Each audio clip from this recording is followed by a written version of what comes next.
Hello and welcome back for another episode of the Hesse Bros. It's your boy Brent Hesse and joining me, brother Luke Hesse. Luke, wow, 2 weeks now of the NFL football season, and for one of us, our teams got back on track this week. But for me, wow, the Super Bowl rematch, Chiefs and Eagles, good game, but Kansas City ended up losing 20-17. Luke, wow, what do you thought about that?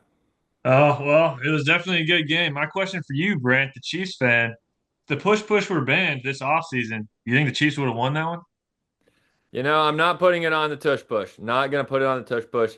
Now, was there a false start? Clearly on the tush push that it looked like even the broadcasters and the whole Chiefs team knew right away. Of course, when you slow down and replay, it makes it way easier to see. Obviously, the referees don't have that ability, although with the instant replay now and how they do the expedited review, maybe that should be reviewable. However, it's not.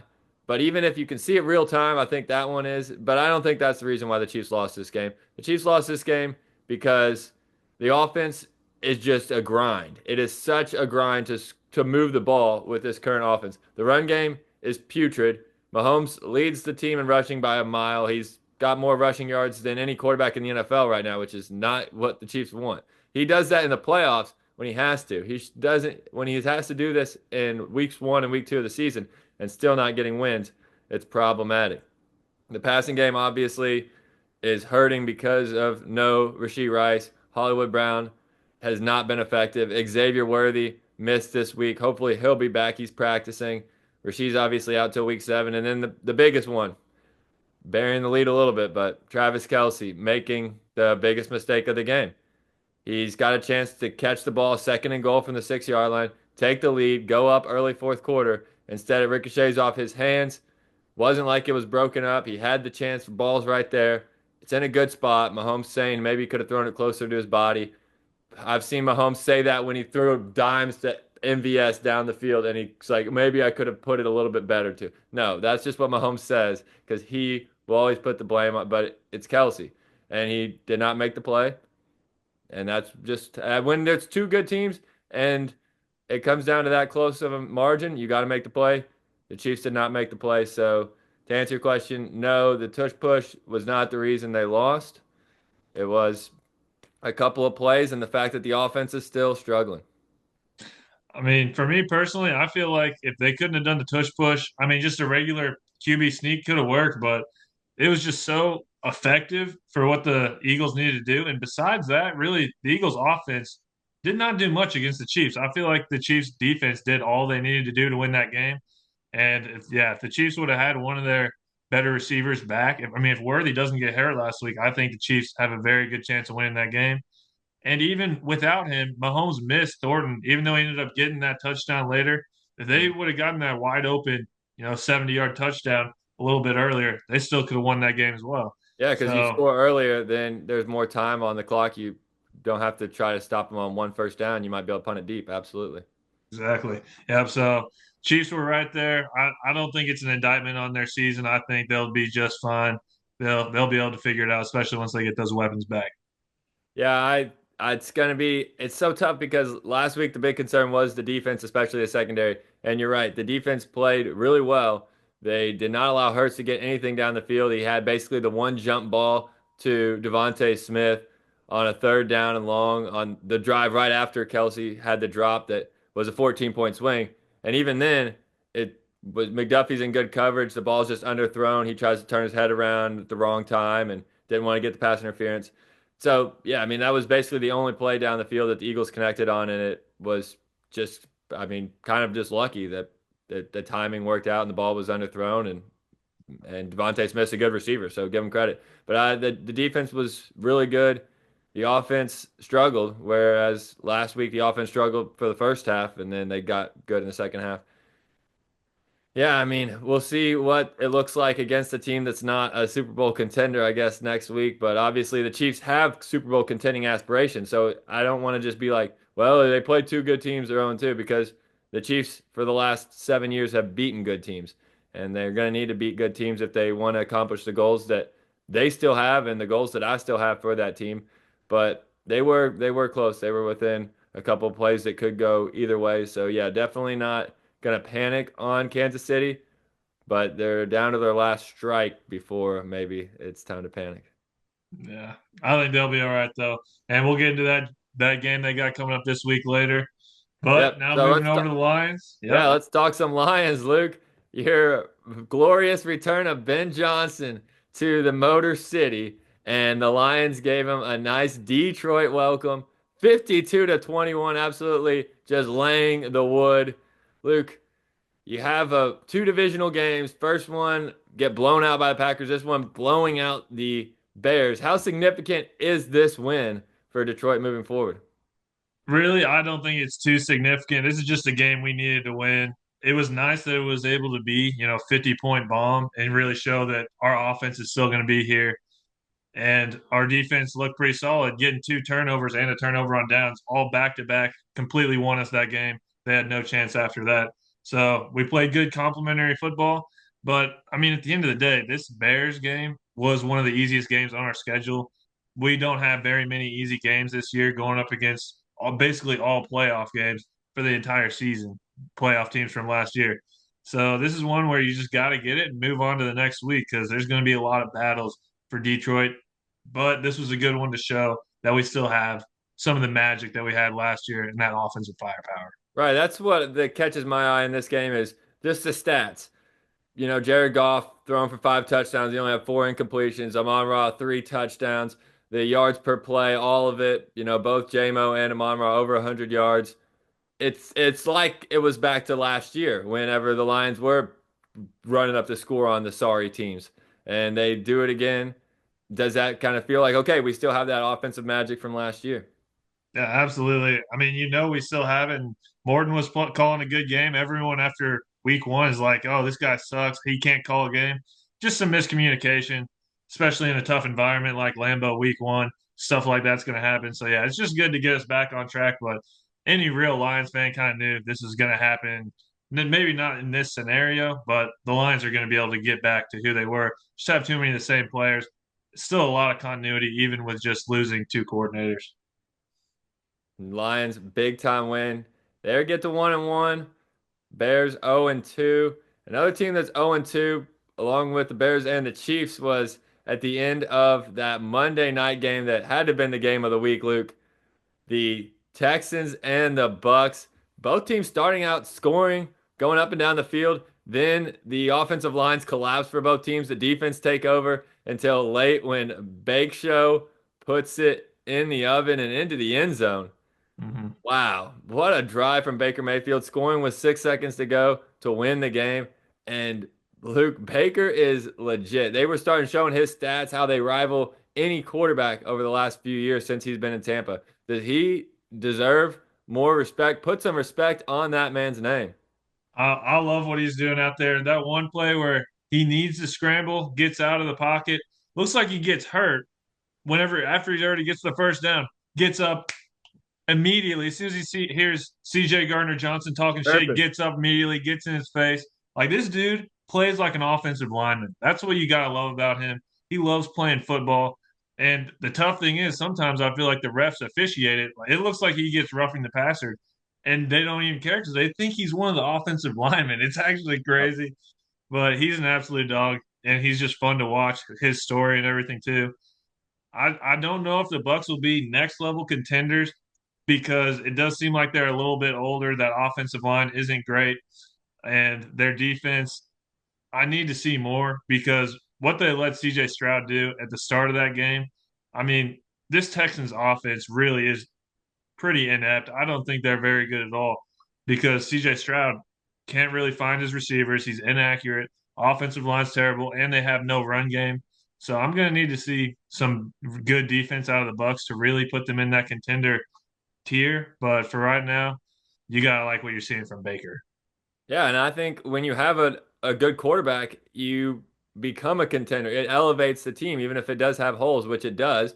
And I think Baker, honestly, is at that level that he can elevate a decent, good team to be great.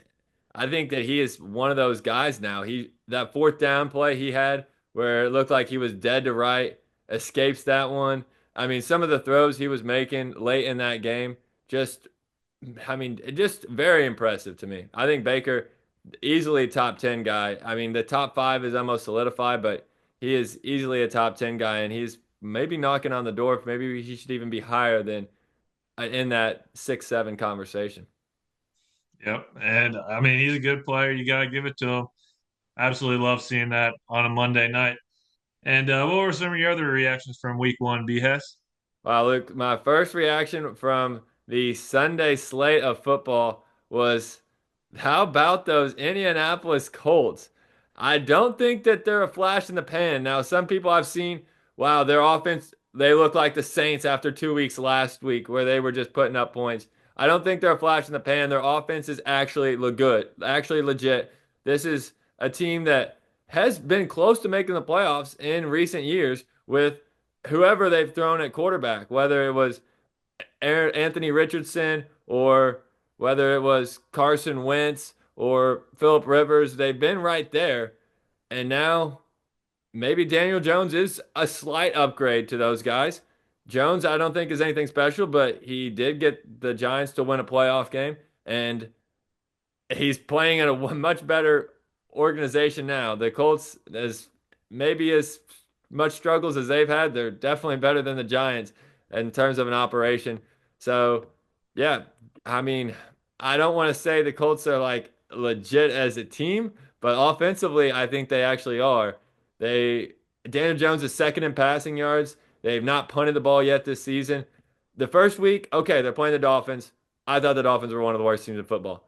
Now they actually beat a good defense that I have respect for. So my first reaction is Colts, not a flash in the pan, actually a good offense. Is that an overreaction? I don't think so. I think especially the offense is good. The defense, letting the Broncos score that many points wasn't great. But what I love about this offense is they have weapons. They're built on every single level to have the deep ball. You got Alec Pierce. You got underneath Michael Pittman, Tyler Warren now. He's such a safety blanket for Daniel Jones. He's always going to have someone that's open. I mean, they have four wide receivers that were second round picks and have all shown that they have what it takes to be solid NFL receivers, and of course a great back in Jonathan Taylor. So they do have all the pieces around it as long as Daniel Jones can just continue to get the ball to these playmakers. And I don't see any reason why he can't. It seems like this is all the Colts had to do in previous years too, is just find someone that can get the ball to them.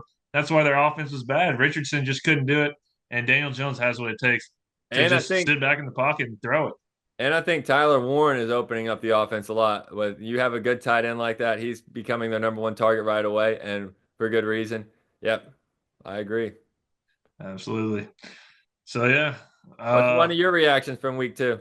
yep. So this is my reaction. It's not great. Not great for the way the NFC is shaping up, but just looking at the way that the schedules and the records are shaping up. The NFC West had 4 wins last week, and I think they're going to get 3 playoff teams. All the teams in the NFC West, the Rams, Cardinals, Seahawks, and 49ers, they get to play the easiest divisions in football. They get to go up against the AFC, They're both Souths. yeah, the AFC South and the NFC South. I mean, it's just so easy. You got the Jaguars, Titans, the Texans offense, like I said, isn't great, and the Colts. And then you got probably the two worst teams in the league, the Saints and Panthers. Out of those 6 games, you're looking at least 4 wins. And these are all teams in the NFC West that seem like they can be, 8-9, 9-8. Once you get those basically free wins on your schedule, that elevates you to a 10-7. And it seems like they're going to be able to find a way to get into those playoffs with 2 wild card spots the way it's shaping up right now, especially because in the division, they're also going to be able to split, get 3 wins there. You're not looking at much more to be able to get into that playoff picture. I think it is a slight overreaction. I didn't have a single wild card coming out of the NFC West after the first 2 weeks. I think there probably will be two teams, but three is a lot, Luke. I mean, and let's see, what are you saying? The Cardinals are going to get in, the Seahawks are going to get in. It looks like Purdy's probably going to come back either this week or next. So yeah, the 49ers might be able to figure it out, but they're banged up everywhere as it is. I don't know if they can go the length of the season. I don't know if the Rams can go the length of the season with Stafford, he's been in and out of the lineup in the last few years, or even last year when he was playing, he was banged up. Right now, he's healthy and they look good, but it's still so early. I'm saying I don't see three teams make it, but probably two in the NFC West. Although the schedule, it's a great point. The schedule does set up very favorably for all of them to have probably better records than how good they actually are by the end of the season. Another Exactly. Yeah. Another reaction I have after week two, Luke, and maybe this is the reason why I don't think three teams get in from the West, is because I think there's a good chance two get in from the South. The Atlanta Falcons, they are a legit, not just playoff contender, but NFC contender to make the NFC Championship game. What they did against the Vikings was impressive, and because of what they did defensively, it's always been Atlanta. Okay, they can score, but then whenever they need to get stops, they cannot. Their pass rush has always been one of the worst in the league, and now through 2 weeks, it's one of the best. It looks like they've hit on both their first round rookie pass rushers. And you pair that up with, I already like Penix. He didn't even have his best game, but I like him. Pitts, maybe I still don't want to say this is going to be the breakout year or whatever, because we've said that every year. Somebody says that every year, and I don't want to be the one to say it this year. But I think he's a, a weapon. Obviously, Drake London hasn't even gotten going yet. Bijan Robinson just looks incredible anytime he touches the football. So the offense, we know what they can do. The defense, that defense might actually be able to hold up against teams. Now, they were so close to beating the Bucs, and the Bucs impressed me. Then Bucs got a road win week two. I look highly on both of those teams, Atlanta and Tampa Bay in the South. I think both of those teams are legit NFC contenders, and Atlanta is, because their defense is going to be able to elevate that team, and it's not just one side of the ball this season. I think that is a little bit of an overreaction. I do love what I'm seeing from the Falcons defense. This is the best defense I've seen them have in years, probably since they made it to the Super Bowl. And as far as their offense goes, though, the way Penix has started the season, it's a little slow for me. He doesn't look like he's on point, and I think it has to do with his offensive line. They had an injury before the year, and they're just not in tip-top shape right now. So I'm gonna need to see more out of that offense.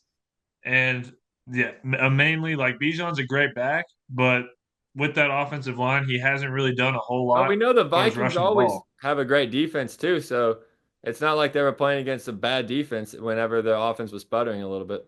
It's true, but I don't think I think that's a little bit of an overreaction. Michael Penix, I think he did really good to finish the year last year in his first few starts, but I just haven't seen enough from him. I was trying to, man, I thought if I played to the Indiana guy, I'd have a good chance to get the right reaction, but still couldn't get it out of you, huh? Yeah, well, just at the way it's looking like right now in the NFC, the quarterbacks like Jaden Daniels, Matthew Stafford, Baker Mayfield, Jalen Hurts, like I can't put him in that same tier right now. Definitely need to see more from him. But if he starts popping off, I could definitely see it happening in the next few weeks. All right, Luke, what's another reaction you had to week two? This is my favorite one. St. Brown and Jared Goff are now the best QB and wide receiver duo in the league today.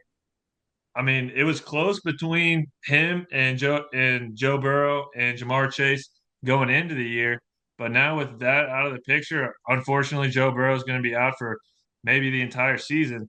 I think St. Brown and Goff definitely is the best wide receiver and QB duo in the league.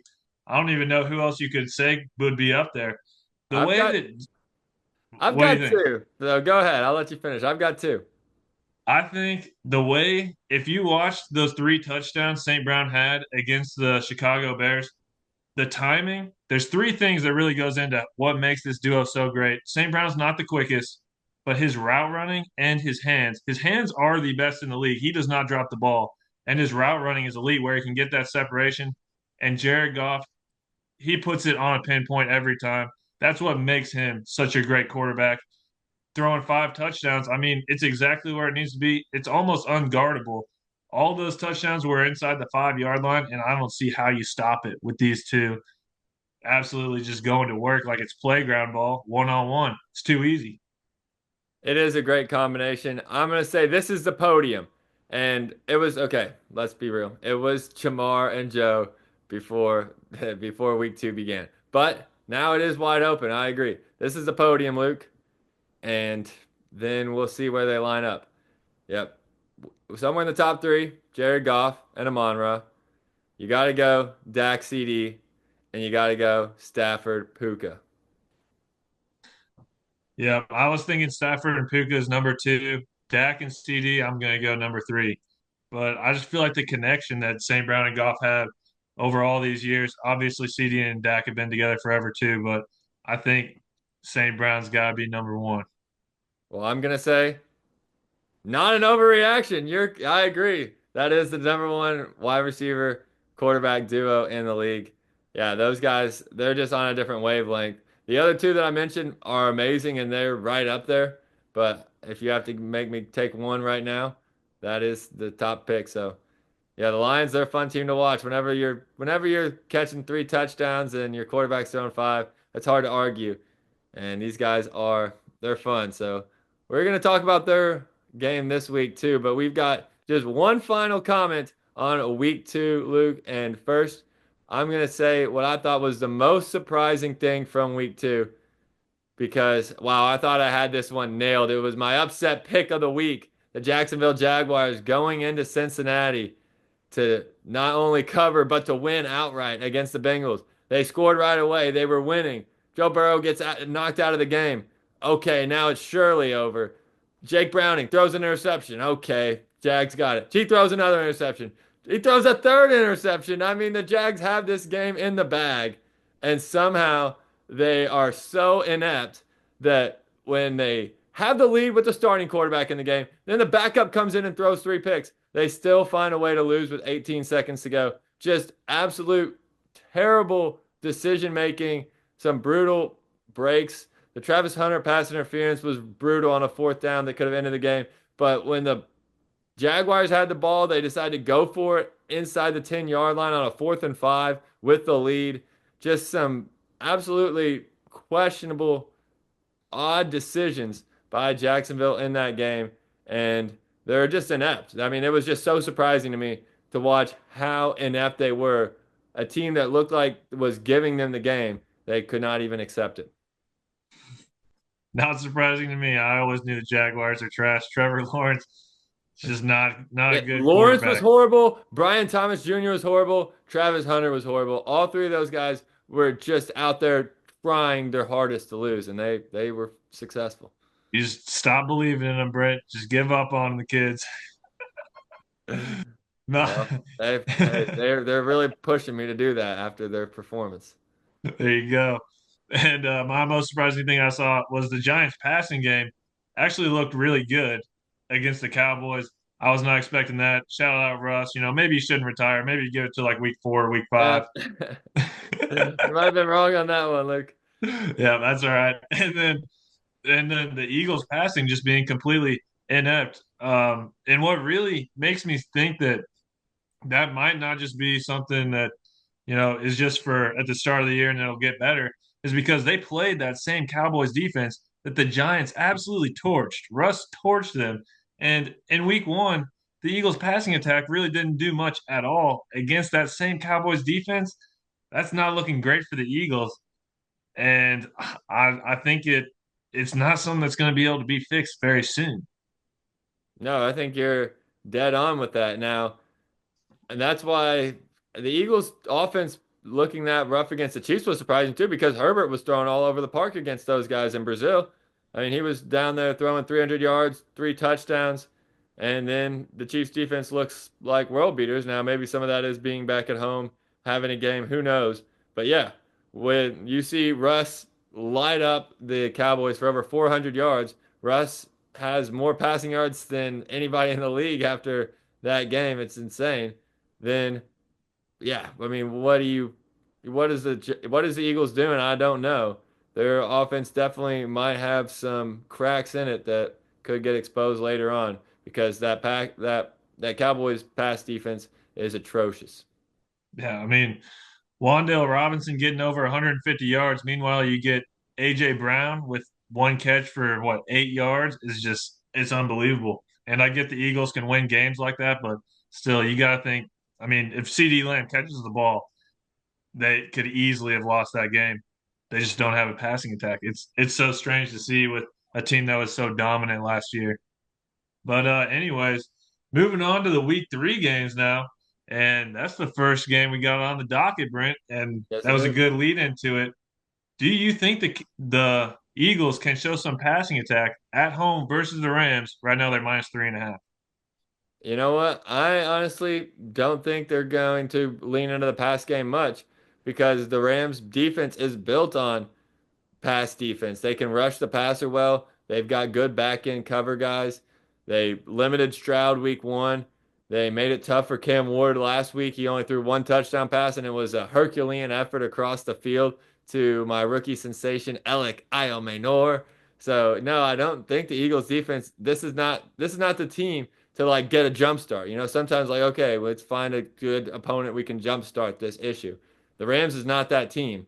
So do I think that means the Eagles are going to lose? To be honest, no, I think the Eagles still win the game just because we saw it in the playoff game. Saquon went nuts. Jalen Hurts scampering. Rams played him as close as anybody, but they still couldn't win. And it wasn't because the Eagles were going down the field. It was because Saquon Barkley and Jalen Hurts. And if you think back to last year's regular season game, that was the one where Barkley was absolutely insane. He went for like 250 yards in prime time and blew out the Rams. And this is just a matchup where the Eagles' run offense is just so superior to the Rams' run defense. They've retooled that defensive line, but they still don't have anybody in the middle like Aaron Donald, so they can just go strength for strength. And the Eagles are just going to be able to win up front because they don't want to drop back and pass against. That's where the Rams do have the advantage. So no, I don't think the passing game gets back on track for the Eagles this week, but I still think the Eagles win the game. Although 3.5, that's feels like a field goal game that the Eagles win, kind of like the playoff game last year. Well, the way I see this game going, I feel like the Rams are going to be able to get out to an early lead because of the Rams' passing attack. I mean, unleashing Puka Nacua and Devontae Adams on the same team with a guy that can do it all at quarterback, throwing the ball, in Matthew Stafford. And the Eagles' secondary has not looked great. They lost some people in the offseason, and it's going to be tough for them to be able to stop this Rams attack. And I think they're just going to go at it all day long, throwing the ball. What I'm excited to see, though, I do think the Eagles will get down. Will they try to throw the ball, or are they going to go to the run? Just that's all they're going to try to do is still just run the ball, same game plan. Even if they are in a deficit in this scenario, you'd think that they would have to throw the ball. That's the way I see this one going. The Rams right now have the best scoring defense in the NFL. Went up against two not very great offenses, but still nothing to be ashamed of. I mean, they got a good defense, good young defense. So I think that they're going to have what it takes. Give me the Rams in this one. Well, will the Eagles show any offensive passing game, or what happens? How does this look in the locker room after if Hurts throws for under 150 yards again? AJ Brown and Devontae Smith aren't involved, and then they lose. Wow, what could that look like? I think that's probably what's going to happen because that's what they're coming to this game plan. You know their game plan is going to be run the ball against the Rams, and even if they get down, I don't really see them switching it up and be like, all right, well now we just got to air it out. Jalen Hurts throw it to Devontae, throw it to AJ Brown. I'd love to see it, but I really think that it's just going to be we're sticking with the game plan. Give the ball to Saquon. Let's get 3rd and 1s and tush push. Like that's going to be their game plan, and I don't think it's going to be enough. It will definitely be some backlash, though. Yeah, AJ Brown's gonna have a whole new set of books ready for this one to try to clear his mind if that's how this one goes down. Well, Luke, another guy that might need a book is Jamar Chase because he's got a new quarterback now. And this game, I was excited for it. I'm still now oddly excited for it. Bengals at Vikings. Both quarterbacks gonna be missing this one, McCarthy and Burrow. Which roster though has the advantage with the backup quarterback? And will the backup quarterback for either of these teams be able to keep their team in the playoff hunt? Bengals obviously 2-0, Vikings 1-1. Yeah, I believe in the Bengals on this one. I think Jake Browning, he didn't look great, but I do think he's definitely a better quarterback than Carson Wentz. I mean, Joe Burrow's gotten hurt before. We've seen Browning come in and at least be somewhat effective. And they have I don't know if you can say the better weapons, but I think just barely the better weapons. Jordan Addison is this is his last game missing. If he was back for the Vikings, that would be a huge help because he's a great deep threat to complement Jefferson. I'm very excited for this game, though. I think the Bengals need to try to get Chase Brown going. He hasn't had a great season so far, and I think they're going to be able to get it done. Carson Wentz just looked so bad last year. I know he only played one game, but he's just not a good quarterback, and Justin Jefferson is not going to be happy.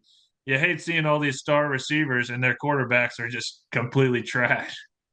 I know it's brutal. There's already been so many quarterback injuries. It looks like obviously Purdy out week one, then a couple more this week, including both these guys, and maybe Jaden Daniels. Maybe well, I think Justin Fields is already confirmed out now. So there's a lot. And this game, it does make it lose some of the luster. But for me, I think that because it was Joe Burrow, the Bengals are as good as the Vikings. When you don't have that quarterback, the Vikings just overall have a better team. Give me the Vikings defense. Yes, the Bengals have the better weapons, the better talent, but the Vikings have the better defense, and hopefully they're able to get their offensive line back too, because the offensive line missing their left tackle here to start the season has really hurt them. That's why McCarthy's been under so much pressure. I don't really buy Carson Wentz either at this point. The Chiefs did not want him at all after last year, but I think that they have the better team. I just trust the Vikings roster around their backup quarterback more than the Bengals roster around them. I trust their coaching staff more, but I am worried now that both of these teams could quickly fall out of the playoff hunt if their quarterbacks miss extended time, which it looks like they might. I think the Bengals can still make the playoffs. It's definitely open. And starting off 2-0 is just such a huge help. We've seen them have to try to battle back these past few years to try to make it into the playoffs. It's going to be tough without Burrow, but I think Browning can do enough. Those weapons that he have are going to make him look at least decent, unless he just gets completely whacked because the offensive line's terrible still. It's going to be interesting to see, but I still like where the Bengals are at. Well, I disagree. I think that this is kind of a must-win game for both teams because I think both teams will have several losses going forward in next few games. All righty. And then moving on, we got the Broncos at the Chargers. And Brent, do you think if LA wins, they will have beat all three of their divisional opponents in the first 3 weeks? Is that division on lock? It's not on lock, no, but it is worrisome. You know, I didn't want to root for the Broncos ever again after week one. They were my survivor pick. I was like, okay, I don't have to worry about rooting for the Broncos anymore. Now it's like, okay, it wouldn't be bad if the Chargers lose this game. Now, if the Chargers win and the Chiefs do not beat the Giants, then yes, the division is on lock. But the Chiefs will be able to make up some ground on the Chargers at some point this season. I do believe that. Although, wow, what a start would that be? It's a very odd scheduling thing to play your three division games, first three games of the season. I don't think I've seen that before. If I have, it's not been to this effect where it's a team that hasn't won the division in a decade now hasn't having a chance to have the upper hand beating all three teams. So yeah, it's a massive game for the Chargers, and I think they know that. They were already saying it when they won in Vegas. We've already beaten two divisional opponents, neither of them on their home field, although the Chargers game in Brazil was technically their home game against the Chiefs. The return game will be in Arrowhead. But yeah, it would be a massive start for LA, but I don't think it would be on lock. I still give me the Chiefs to win the division as long as the Chiefs look like the Chiefs and beat the Giants as I expect them to. But I do think the Chargers win this game. I'm kind of surprised the line's only 2.5. I like the Chargers side of that. I think they win. They've looked much better than Denver through 2 weeks. Yeah, I like the Chargers in this one too. And yeah, you can't say it's a lock yet, just with the Chiefs. They're still going to play again. The Chiefs get the win this week. And yeah, if the Chiefs can beat the Chargers at home, then they're right back there, within one game. Definitely an impressive start to the season by the Chargers, though. And the fact that they're throwing the ball as much as they do, we always see Jim Harbaugh offenses just want to run the ball. This is what we saw last year. They just want to run the ball. But he's letting Herbert just absolute gunslinger, first, second, third down. And they're not even running the ball, just absolutely airing it out. And they have the weapons to do it too. It's an exciting offense to watch, and I'm definitely excited for this one. Chargers -2.5. That's one of the best bets of the week for sure. I agree with that one. And then Brent, moving on to that Sunday night game, Chiefs at Giants. Chiefs right now got -5.5 points. And my question to you for this game, obviously you think your team's going to win. They need to get the win. But what aspect of the Chiefs do you need to perform best for you to have that confidence moving forward? It's a really good question. Chiefs, I think what I want to see the most for them is the offense be able to put together drives, whether that is running the ball or passing the ball. It's whatever the defense gives them. I think don't force anything. You have to be able to just move the ball consistently. And this Giants team, we know they have a great front four. So I do want to see the run game get established because Mahomes should not be the team's leading rusher in both the first two games. That's a problem. And neither Kareem nor Pacheco has looked as good as I would have hoped, especially Pacheco, because I really thought, okay, he needed off season to get back from that broken leg. That's understandable. But he's not looked good through the first 2 weeks. He hasn't had that many carries, but even in the ones he has, he's not been able to do anything. And it's not like they don't have good offensive linemen in the interior that should be able to create lanes like Creed Humphrey and Trey Smith. So yeah, I think if I had to pinpoint one, it would be the rushing attack. But if the running game's not working or they're just not creating those lanes, then it has to be something else in the offense, whether it is the short passing game. Andy Reid should have the creativity. He has the knowledge to whether that needs to be short passes to kind of be an extension of the run game or be able to push the ball down the field. I like what I saw from Tyquan Thornton last week, getting deep, getting open. He probably should have done even better than he did. Still caught a long touchdown. Whether it's that or being able to win in the intermediate level with Kelsey, I just want to see the offense move the ball. And I think if I had to pick, I'd pick the run game. But if the run game's not working, don't force it. Use the pass game. Use Andy Reid. Use Mahomes as an extension of the run game and be able to get guys at all three levels moving the ball down the field. That makes a lot of sense. I agree. I think the rushing attack has to get you going. You're not going to be a Super Bowl contender without that rushing attack. Need to find something in Pacheco or in Kareem Hunt. Get something going Or that because and trade on it. There's some players out there that could need to be brought in. yeah, So no kidding. this Because week, this week the Chiefs need to run the ball, and if they can't, it might be time to bring in a running back. I mean, it's what you have to do. You can't have Mahomes just having to do everything every game, and it's not going to give you. It's not going to win you your division. It's not going to win in the playoffs if you don't have at least something to be able to run the ball with. So yeah, I 100% agree. I think the Chiefs get this one done pretty handily, though. I mean, coming off 0-2, and now you're going up against the Giants. You got to think they're covering that 5.5. The scary thing is this offense has not shown that they're going to be able to score enough to cover a game. I'd say Chiefs win by a touchdown, 24-17. So yeah, maybe they'll take the cover, but it definitely is not one of my picks of the week. But yes, please offense look good. Look a little bit like that Detroit Lions offense that put up 52 and now the Lions are coming back in a primetime Monday night showdown. A great matchup. These are two of the five Super Bowl favorites still as of right now. They are two of the top five Super Bowl favorites, but they're both 1-1. Lions at Ravens, Luke. So would it a 1-2 start? One of these two teams is going to be 1-2. Would that be problematic for either of these two teams that are both still clearly Super Bowl contenders? I know it's hard to believe that one of these two teams that are going to be facing up against each other in the Super Bowl come February are going to start off 1-2. That's pretty crazy to believe, but that's how the NFL works. September, it is what it is. And no, it's not going to be that big of a deal. Either way, both these teams are going to be meeting up in that Super Bowl. All I want to see from the Lions is somehow don't let Lamar Jackson look like he is the best football player of all time because that's what the Lions do, especially to rushing quarterbacks and to quarterbacks in the AFC. We saw Josh Allen do it to us last year. Just don't let him look like he's the best player on earth. Anything besides that, that's all I want to see out of the Lions. Keep the game close. If we end up losing this one, it's not the end of the world, obviously. I think the Ravens are one of the best teams in the league, and losing to the Ravens and the Packers on the road in the first 3 weeks, those are two of the top three teams in the league, in my opinion. So it's not the end of the world starting off that way, but the Lions, I think, are going to be able to get it done. The Ravens, their secondary is Did not the you just say greatest. I you think hope their to keep it defense close showed and some now holes.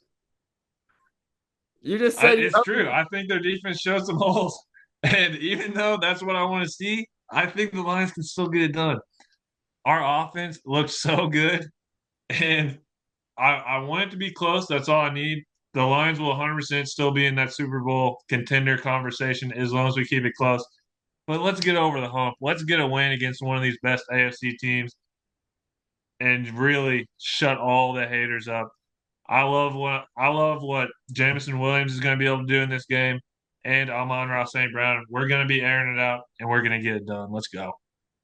Well, you tried to recover there at the end, but I don't think you convinced the jury of your peers of anything there. You basically just pointed out all the advantages the Ravens have in the matchup while saying, I just hope we keep it. And then somehow you flipped that into the Lions are going to win. I lost you on that one, Luke. Yes, it's a good answer. 1 and 2 shouldn't be problematic because it's going to be the Lions 1 and 2. The Ravens, they dominate NFC teams. The Lions struggle against mobile quarterbacks. The last time these two teams played, it was an absolute beatdown 2 years ago. And that's when the Lions were really good. They made the NFC Championship game, and that was the worst loss of the season by far. Now it's in Baltimore. I mean, that's just going to be very problematic for Detroit in this one. Everything points to the Ravens in this game, but I don't think that's a problem for the Lions. The Lions showed enough to me last week that I don't think they're a top 5 team. I think that's a little still too high for Super Bowl odds, but they are one of the contenders in the NFC. And this isn't a big issue, but what is another interesting scheduling quirk here when we talk about currently right now the 6 teams with the highest Super Bowl odds are these 2 teams, Lions and Ravens, right? Along with the Bills, the Eagles, the Packers, and the Kansas City Chiefs, who are 0-2. I listed off 2 1-1 teams, the Lions and Ravens, who play each other. One of them is going to be 1-2. Chiefs at best are 1-2. The other 3, Bills, Packers, Eagles, all 2-0. And in the next 4 weeks, the Chiefs, Lions, and Ravens play a round robin. Yeah. It's Lions Ravens this week. Next week, it's Chiefs Ravens. Then in week 6, it's Lions Chiefs. So these are 3 of the teams that are in the 6 highest Super Bowl odds currently. And there's a chance if one of these teams goes 0-2 against the other 2 in the next 3 weeks, they could be sitting in a rough shape in a few weeks. So that's just something to keep an eye on. Absolutely. It's going to be a riveting next few weeks. I mean, there's good games all throughout the season, and I'm excited to see how that round robin ends up playing out. And as far as the Lions and the Ravens go, we did get blown out in that game in 2023. But as long as we can keep it close, we know the Ravens love That selling is true. games at the end. That is true. So why can't the Lions just, keep it within a touchdown, keep it within, Two six, touchdowns. Two yeah, touchdowns, really? yeah, even 2 touchdowns is possible. And as long as the Lions can do that, I kind of like our chances in that fourth quarter. So, hey, give me the Lions. All right. Well, that was a little bit better argument there. Still not convincing me. I'm taking the Ravens in that one, but at least you put it all together there. All right, Luke, time for our picks of week 3. Last week, we both went 2-1. We both hit on our locks. I had the Cardinals barely escaped. You had the Cowboys barely escaped, but we both missed on our upsets. You missed on Panthers. I missed on Jaguars, and we both hit our prop bets under for me on Buccaneers, Texans, and JSN receiving yards for you. Now let's go with our upsets this week. They were my locks last week. Give me the Arizona Cardinals on the road in San Francisco for the top of the division. They're fired up. Cardinals went 2-0 against the 49ers last season. Even if Purdy plays, he'll be coming off an injury, rushing him back maybe a little bit sooner. And turf toe, that could hurt him in his mobility. And that's a big factor for Purdy. Even if Purdy plays, they still don't have Kittle. That's a big weapon. The Cardinals offense looked very good in the first half. Okay, second half they thought they had the game locked up. They get a lucky onside kick. It makes it close at the end. But the Cardinals, I thought they played a lot better than they did against the Saints. Sans the kind of fourth quarter wackiness. But if you look at it when they're up 27-3. They played really well. I like the Cardinals to go into San Francisco and upset the 49ers at plus 2.5. Yeah, this is a tough one to bet. I think it's just going to come down to the wire. Could go either way, but of course you're going with the Cardinals. Everyone saw that coming. What's And your upset? it's classic BS. And then my upset of the week, I'm going with the Las Vegas Raiders against the Washington Commanders. Marcus Mariota is going to be the quarterback for the Commanders, and the Raiders' rush defense looked really good against the Chargers last week. They completely shut down Hampton and Najee for that matter. And with no rush game for the Washington Commanders and Marcus Mariota at quarterback, I think the Raiders could hold them easily below 17 points in this game. And Geno Smith is ready to have a bounce back game. He's a veteran, he's accurate. 3 picks and no touchdowns is something you're not going to see from him, I don't think, for the rest of the year, maybe not the rest of his career. And it's just something that he's going to be ready to bounce back from against the Commanders defense that is definitely susceptible to some of those, deep balls and really just any good passing attack, which I think the Raiders can definitely prove here. All the on the field factors, I buy. Yeah, a bounce back game from Geno. If it's backup quarterback from Washington, that's tough. But the scheduling factors, that is where what makes me not want to take the Raiders. Washington played on Thursday night. They've got 10 days of rest. Raiders played Monday night. They've got 6 days of rest. Short week for the Raiders, extra long week for Washington. Then it's the cross country road trip for Vegas. It's always tough when your West Coast team has to travel to the East Coast 3 time zones. So for that reason, I will not be taking the Raiders. But on the field stuff makes perfect sense. Just those two big scheduling issues on the road, short week compared to extra rest for Washington. I'll not be taking the Raiders, but I get the pick. When you take an underdog, you gotta go against something. So it's worth a shot for you, L Dog. Fair enough. Let's do it. And what's your lock, Brent? My lock this week is going to be the Tampa Bay Buccaneers. They're also on a short week, but they're playing against the Sad Jets, another team that's going to be trotting off a backup quarterback in Tyrod Taylor. -7. I'm still fine with the Bucs at -7. Baker looks so good. They might get Godwin back this week. I don't think they will, but even if they don't, I just don't think the Jets defense is good enough to do what Houston did for 3 quarters, which was get to Baker Mayfield consistently and make it tough for him. Because yeah, the Jets, I mean the Bucks. Hopefully Tristan Wirfs comes back. We still don't know about that. They obviously lost their right tackle in the game as well. So the offensive line is a question mark. But the Jets defense has not shown me that they can actually disrupt a game. They let Aaron Rodgers look like he was 10 years younger, and then we saw what Rodgers did this week in a dud of a performance. Meanwhile, in their other game, Josh Allen didn't even really have to play the second half because the Bills were able to do whatever they wanted early on in that game.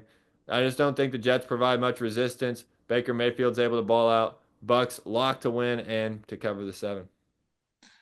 I like that one. I think Bucks are for sure a lock. And my lock, I'm going with, a team I hinted at the start with the 3 playoff teams in the NFC West. Give me the Seahawks against one of those teams, the New Orleans Saints. Spencer Rattler's not a good quarterback.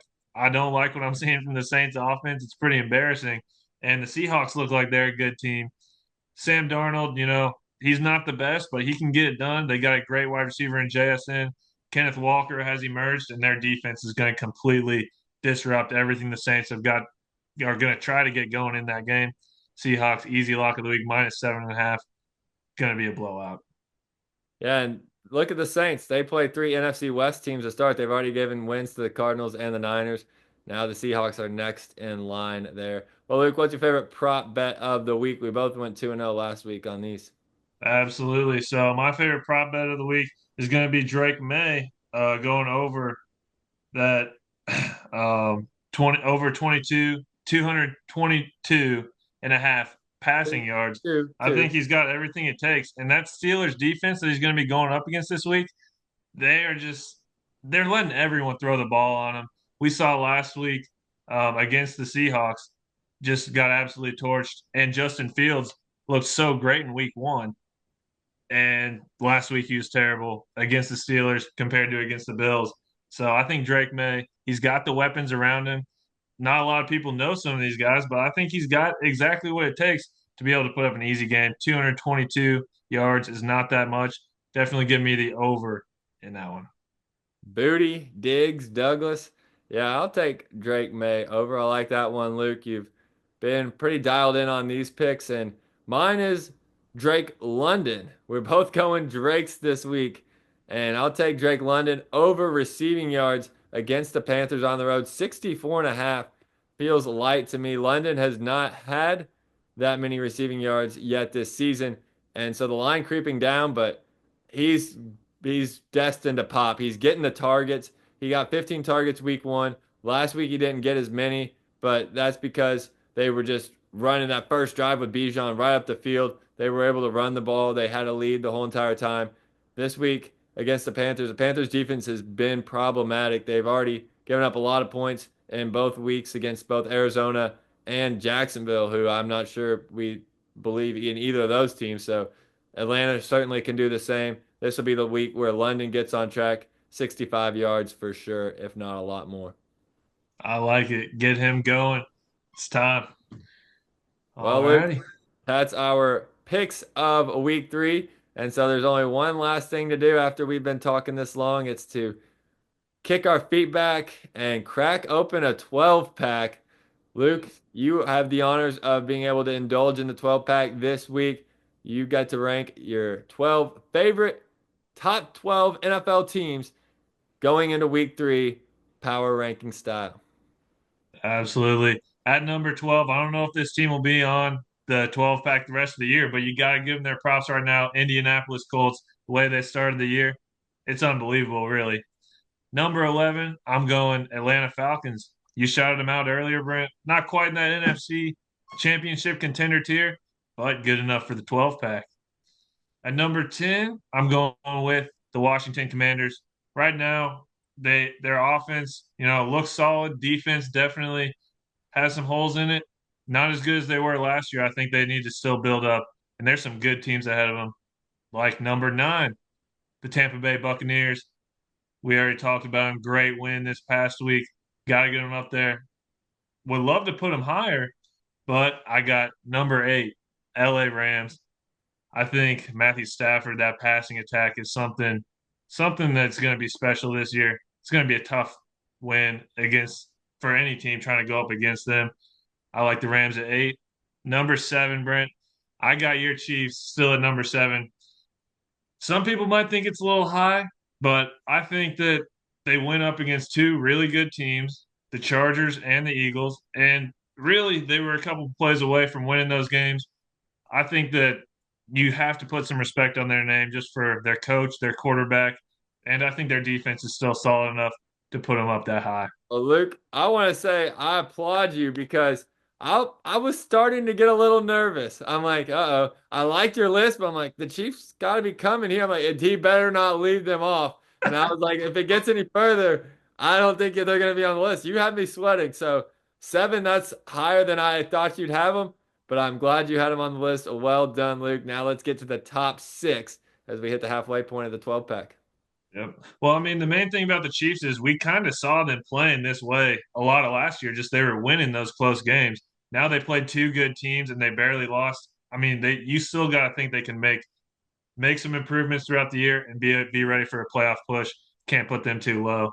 Number 6, I'm going with the Chargers, the team that beat them.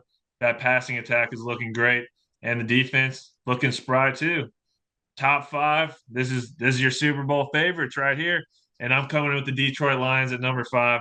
I think they got what it takes, and just a great team. Can't put them too high right now. Got to beat the Ravens first, then we can really shoot them up the rankings. Number 4, I'm going with the Eagles. They won the Super Bowl. I just haven't really loved what I've seen out of them, and for that reason, I'm putting the Ravens ahead of them at number 3. Ravens lost to the Bills, and so got to put them behind the Bills. And for that reason, I'm going Packers number 2 and Bills number 1. I would have had the Ravens number 1 and the Packers or in the Bills number 3, but the Bills were able to beat the Ravens. I think they have, if not the best quarterback in the league, second best behind Lamar Jackson. Those two are definitely the top 2. And I'm going with the Bills number 1. The Packers, I can't put them ahead of the Bills right now just because in the playoffs the last couple of years, like they do have Micah right now, but can Jordan Love really sustain what he's done up to this point in these first two games? No, he's a good quarterback. Does he have the weapons around him? Jaden Reed got hurt. I think the Bills are just a more solid team right Overall, very solid, pretty tasty 12 pack. I feel like maybe you left it out in the sun a little too late for those last few, though, because I agree with almost everything. Chargers probably be ahead of Lions, but that's very minor, 5-6 flop. But then 1 through 4 is just the wrong order. It's just flat out the wrong order. The Eagles are the Super Bowl champs, and all they've done is beat a division rival and then beat the team that they beat in the Super Bowl. The Eagles at the lowest are 2, and the only team that has a chance to be higher than them is Green Bay because of how dominant they've looked against 2 playoff teams. The Ravens and the Bills for me are 3 and 4. You can put the Bills higher than the Ravens because they beat them head to head, but I don't see the Bills higher than either of those two NFC teams at this point in the season. now. I think the Bills are have proven because I thought the Ravens were the best team in the league, and for the Bills to be able to come back and beat them, I think they proved that the Bills, besides the Lions, obviously, are going to be the best. But the Bills, I think they proved these first couple weeks they did everything they needed to do, and they're definitely, I'd say, at the top of the league right now. Well, there you have it. That is Luke's 12 pack heading into week 3.